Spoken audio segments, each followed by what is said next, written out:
Donc aujourd'hui, je vais vous présenter mon analyse post-mortem d'un accident de sécurité chez BRP en août 2022. Le support visuel créé par moi, William Lévy, mon matricule 2261 384. Donc, je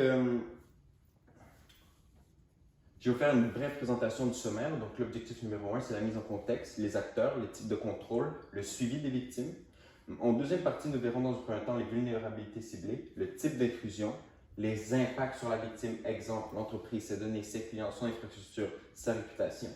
Et l'objectif numéro 3, c'est l'établissement de pistes de solutions, de prévention, de détection pour un futur proche, ainsi que mes recommandations en tant qu'expert. Donc, je vais essayer de faire ça assez rapidement. Donc, nous avons un temps donné de 10 minutes. Donc, une brève introduction dans l'entreprise. Donc, BRP est une entreprise du nom de Bombardier Produits Récréatifs. C'est une entreprise québécoise fondée en 1942 par Joseph Armand Bombardier. Le siège social se trouve à Valcourt. Et puis, BRP est dans l'activité de construction de véhicules automobiles, de remorques ainsi que de semi-remorques. BRP a un effectif d'environ 20 000 employés sur plusieurs filières, telles qu'au Mexique. Et puis, un chiffre d'affaires annuel d'environ 5,9 milliards annuel en 2019. Donc, nous commençons dans un premier temps de parler de l'incident de cybersécurité chez BRP. Donc, l'intrusion du système chez BRP. Donc, la date de l'attaque se trouve du 8 août 2022, la soirée du lundi. Les estimations tournent autour de 11h PM du lundi et de 8h AM le mardi 9 août 2022. Le 9 août 2022, les articles de presse sont sortis à propos de l'attaque de BRP. Donc, l'acteur principal de cette attaque de ransomware, du nom RansomX, aka Defray777 et RansomX, donc les deux utilisateurs qui ont perpétué cette attaque. Donc, BRP est victime, soit le PDG, José Boisjoli, pas directement lui, mais l'entreprise en entier, et plusieurs autres firmes en partenariat avec BRP.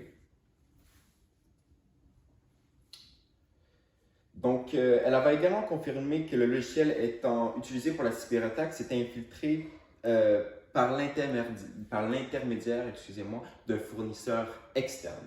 C'est-à-dire, donc, dans les contrôles absents ou défectueux, on parlerait dans un premier temps du fournisseur externe de ransomware, de l'entrée du ransomware. Donc, ici, le virus serait entré par un fournisseur externe jusqu'à la base de données de BRP. Donc, l'envoi peut-être d'un email contenant le virus, le ransomware du fournisseur externe, donc par email ou directement par réseau connecté entre les deux entreprises pour faire du transfert de fichiers ou du transfert de données, si le fournisseur externe était assez important. Malheureusement, on n'a pas assez d'informations sur le fournisseur externe qui n'a pas voulu se prononcer à propos de cette attaque-là.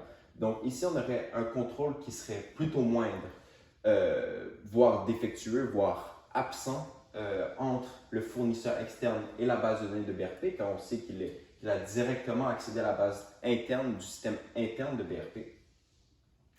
Et du système de BRP, à l'intérieur, il n'y a aucune segmentation des serveurs, donc aucune segmentation des fichiers, aucune segmentation des employés, des passwords, des logins. Le ransomware a pu prendre tout en entier le système interne, paralysant ainsi toute l'entreprise. Donc ici aussi, on n'a aucun contrôle, voire un contrôle qui était défectueux dû à la prise du contrôle du ransomware chez BRP.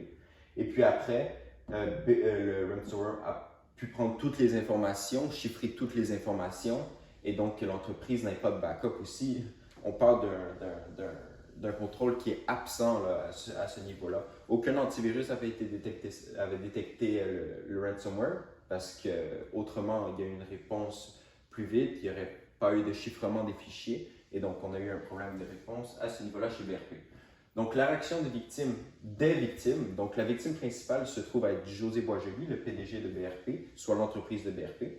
Mais les réelles victimes de toute cette histoire-là sont les employés parce que c'est eux.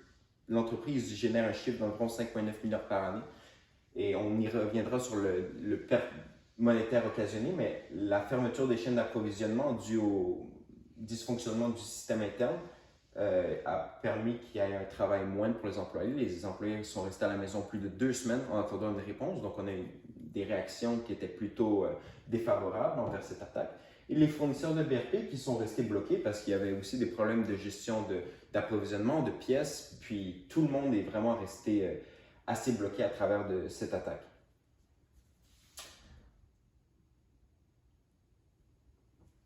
Donc, l'attaque a duré environ 5 à 6 jours.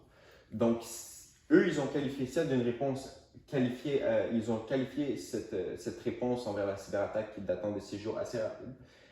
José a répété mercredi que l'entreprise a mis à jour son plan de sécurité et que sa réponse rapide avait permis de limiter les dégâts. Donc, limiter les dégâts, il y a quand même 30 gigaoctets de fichiers qui ont été dérobés, soit énormément, mais il se trouve qu'ils ont pu limiter les dégâts. Donc, la description des vulnérabilités ciblées. Donc, le ransomware a ciblé l'infiltration du réseau. Donc, cela signale qu'on a détecté les choses qui pourraient se répandre. Excusez-moi. Donc, le IT chez BRP a dit ce que ça signale, c'est qu'on a détecté quelque chose qui pourrait se répandre dans le réseau qui a touché l'ensemble, explique-t-il. Quand c'est long comme cela, c'est qu'ils nettoient tous les serveurs ou qu'ils n'ont plus accès du tout. Donc, il y a eu vraiment un gros manque parce que l'infiltration du ransomware à travers le serveur interne était très grande. Donc, la description de vulnérabilité, donc l'infiltration du réseau. Donc, la vulnérabilité, c'est quoi? C'est le réseau chez BRP, le réseau interne, qui est sûrement dû à un certain phishing, soit du côté du fournisseur, sachant que ça vient du fournisseur, ou à un email chez BRP. Donc, les vulnérabilités ciblées sont telles que c'est un manque de sécurité, un manque de protection, de pare-feu, de mise à jour.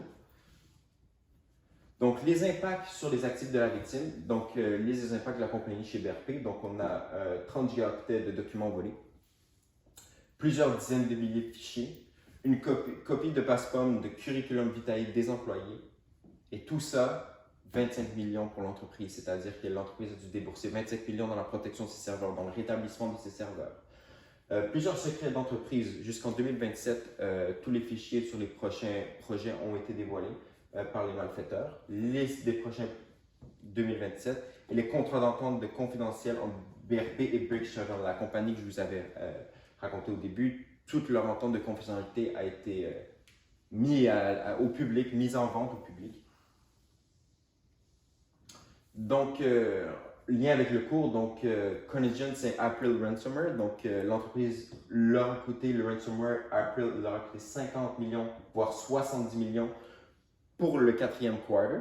Donc, c'est une entreprise qui a vécu le même sort que BRP.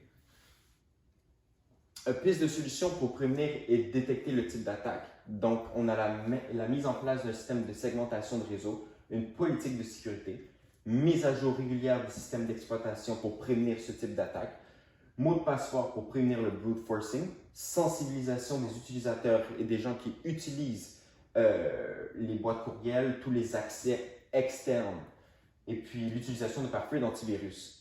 Détection, comment on détecte ce type d'attaque, activité de connexion inhabituelle, les logs, toujours enregistrer ces logs, voir les connexions inhabituelles, le chiffrement des fichiers auparavant et les messages d'alerte faits par les antivirus et la segmentation des serveurs.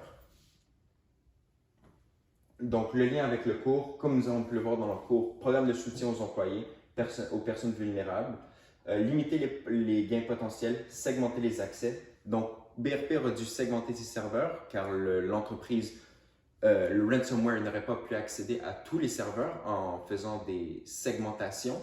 Je crois que c'est la meilleure idée pour prévenir tout type d'attaque de ransomware. Aussi former son personnel par rapport aux fichiers externes des fournisseurs notamment. Et puis, complexifier les méthodes d'authentification, ajout de barrières technologiques de vérification humaine aussi, et puis campagne de sensibilisation et publication des conséquences. Ça, c'est pour les auteurs des méfaits. Donc, voici mes sources.